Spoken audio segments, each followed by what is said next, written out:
Masih 5 menit.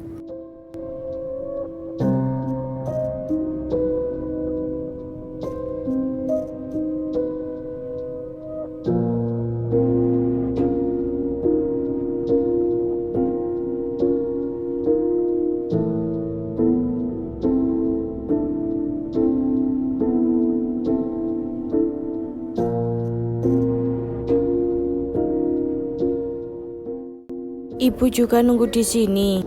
Iya, katanya pukul 7. Saya juga disuruh ke sini, tapi saya lupa siapa yang bilang, kayak mimpi aja. Kadang mimpi lebih jelas daripada kenyataan.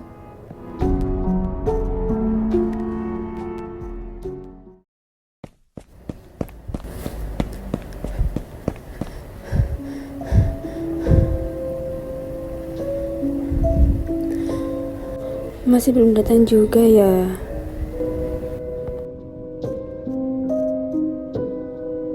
Kayaknya semua orang nunggu di sini.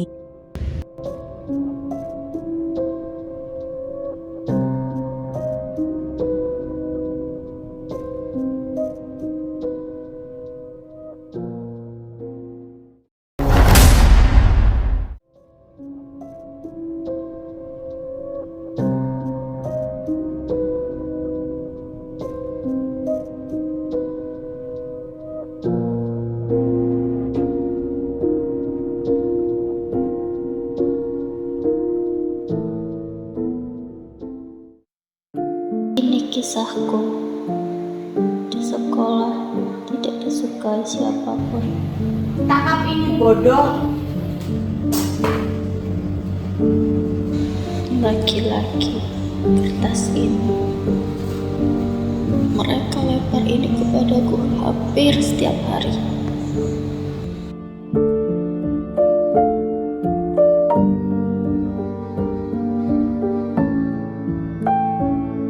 Dasar tidak berguna. Sudah biasa.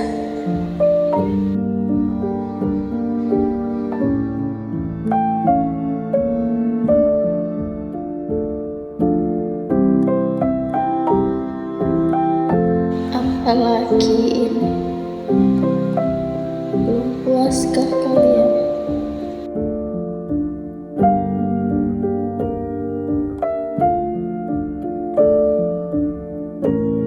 Ini yang mereka lempar ke aku bukan cuma kertas, tapi luka. Kenapa? Aku salah apa? Mereka bilang aku aneh. Kenapa selalu pura-pura kuat? Tahu gak sih? Saat kertas ini mengenai kepalaku, rasanya dunia juga ikut melemparku.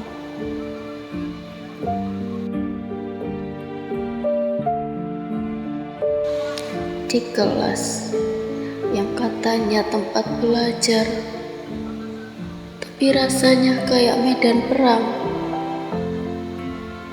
Aku cuma pengen sekolah, pengen punya teman.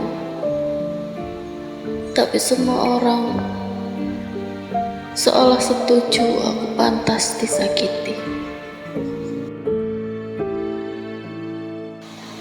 Aku capek. Aku pengen teriak.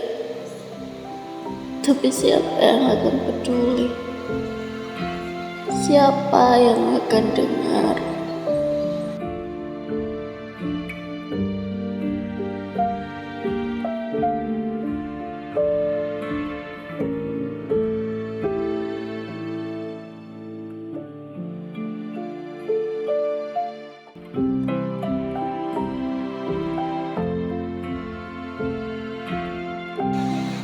Apa aku pantas dapat ini semua?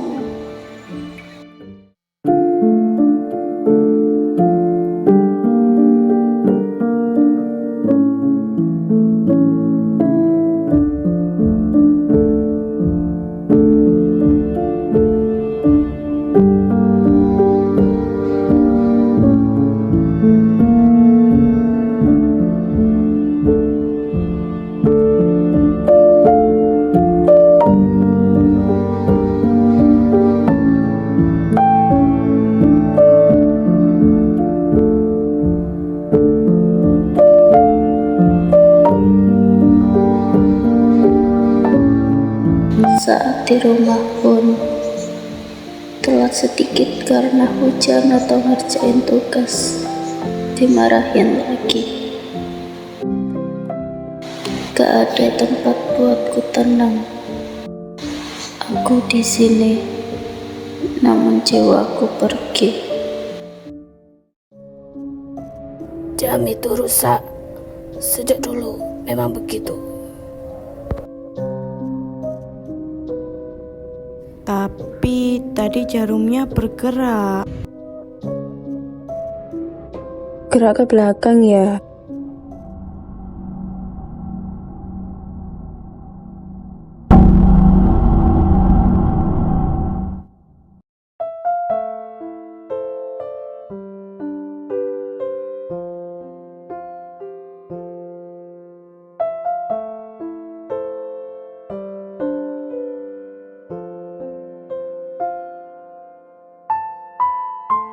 Aku lagi sibuk sama bosku. Teriakan terakhirku cuma bilang, aku berhenti. Setiap hari aku masuk kerja dengan dada sesak. Bukan karena beban pekerjaan saja, tapi karena ekspektasi yang terus dipaksakan tanpa mempertimbangkan batas kemampuanku. Awalnya aku bangga bisa bergabung di perusahaan ini, tetapi makin lama aku merasa terpaksa menelan prinsip sendiri demi bertahan. Aku sadar, bertahan pun ada batasnya.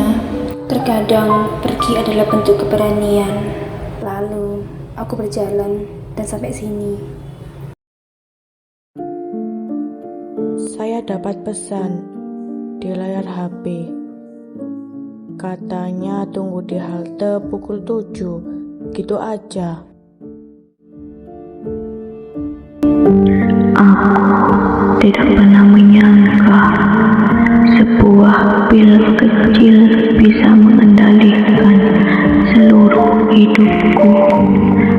Awalnya hanya satu, untuk merendahkan sakit kepala yang sering datang setelah begadang menyelesaikan tugas kuliah.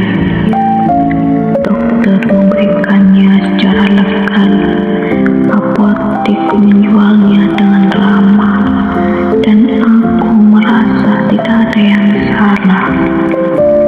Tapi rasa nyaman yang menimbulkannya begitu menggoda.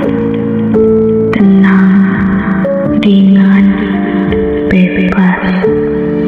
Aku mulai mencarinya, bahkan saat tidak sakit, hanya untuk jaga-jaga pikirku. Satu menjadi dua, dua menjadi tiga,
sudah 5 tahun nunggu anakku pulang.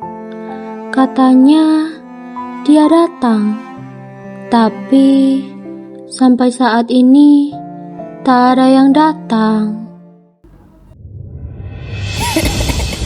Semua yang ada di sini hanya ingin pulang. Beda tujuan sama maksud.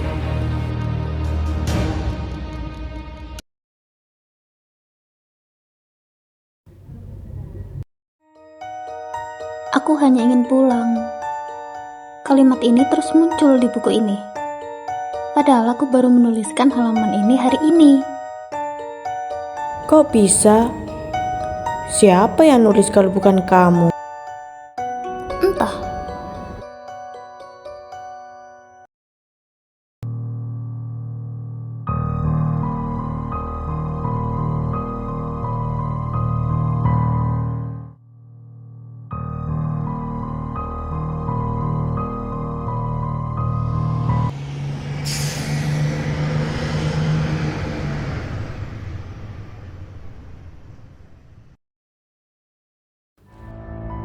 Ini untuk apa sih sebenarnya? Kenapa semua orang datang tanpa tahu jelas? Kenapa?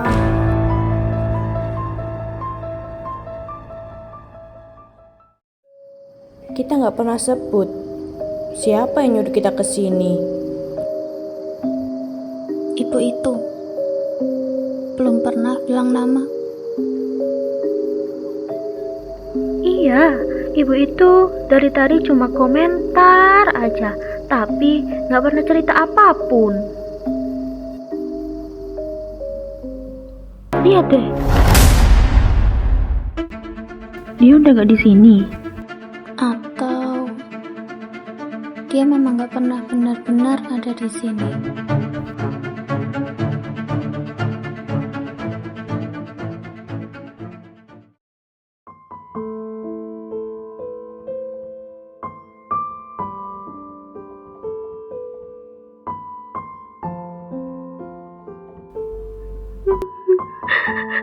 Aku sudah 5 tahun nunggu anakku pulang.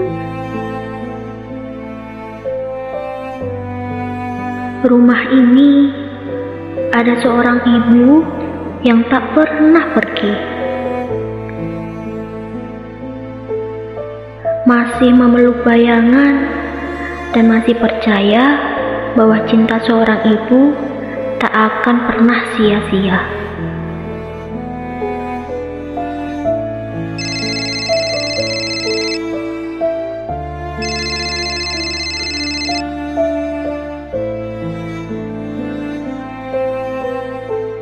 Waktu itu dia cuma bilang, "Tenang saja, nanti anakmu akan datang. Dia juga kangen sama ibunya."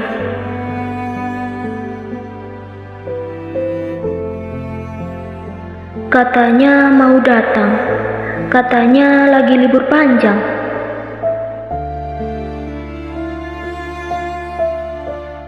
Katanya sudah rindu rumah ini.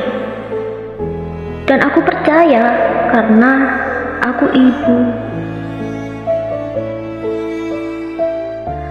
Aku masih tetap di sini, menunggu kabar, menunggu telepon, menunggu yang lainnya sampai aku tahu kabarnya itu. Aku duduk menatap HP itu dan menanyakan kabar anakku. Ku pencet nomor yang dulu dia pakai, masih aktif. Aku hanya ingin tahu kabarnya Bagas, tetapi kalimat itu hanya sebuah angan yang ia ucap.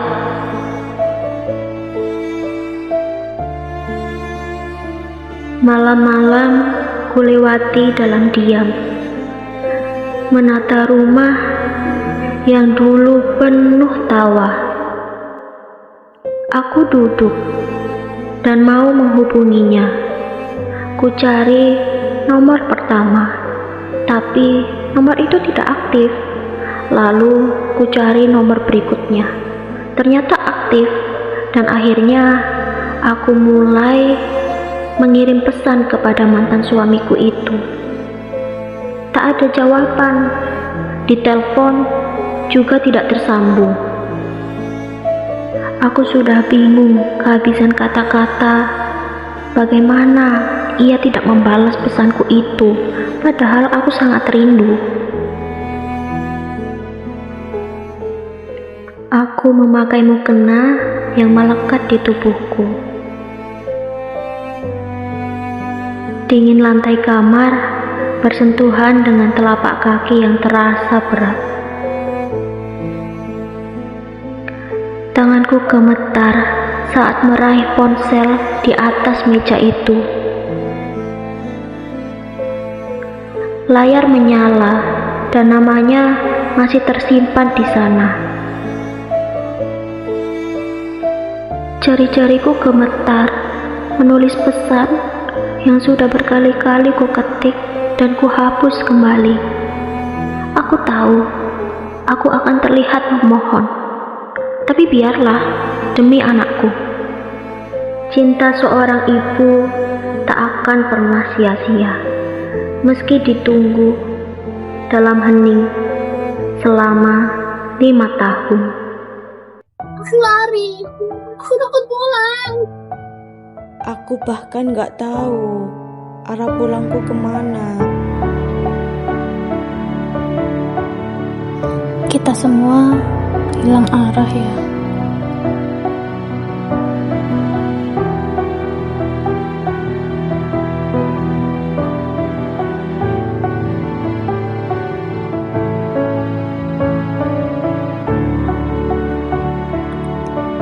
Kita nggak nunggu angkutan, kita nunggu keberanian.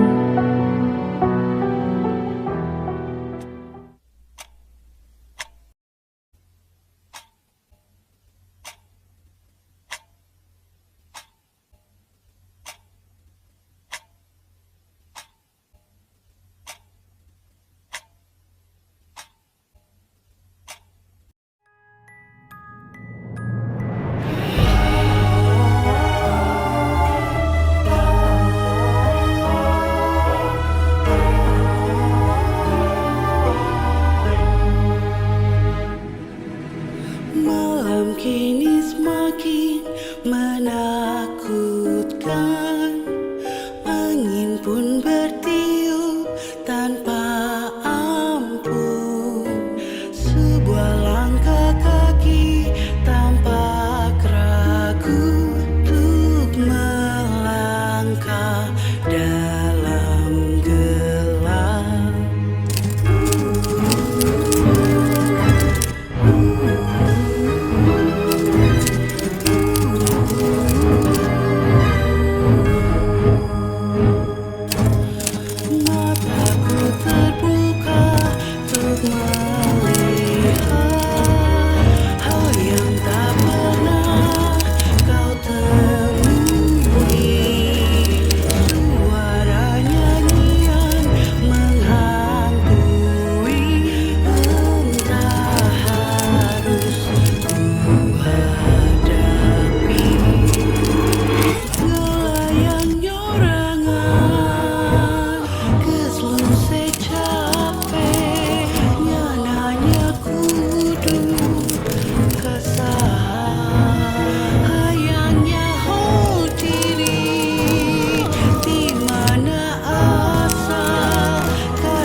Wow.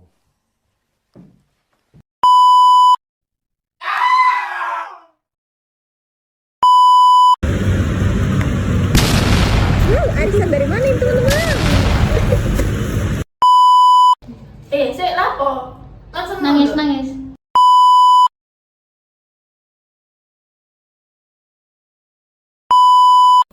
Satu, dua, tiga, masuk Nes.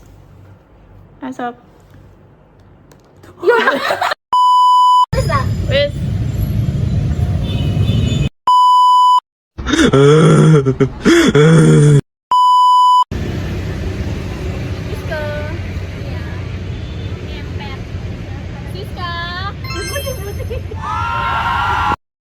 A few moments later.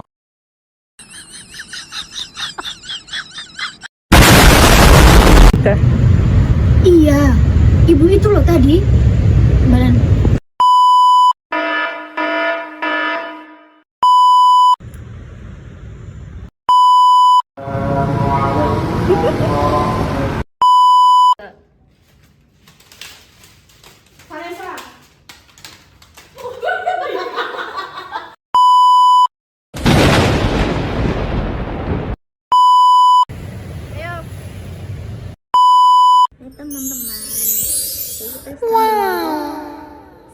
A few moments later. Sini ada Sophie. Situ ada Mbak Nia sedang habis makan.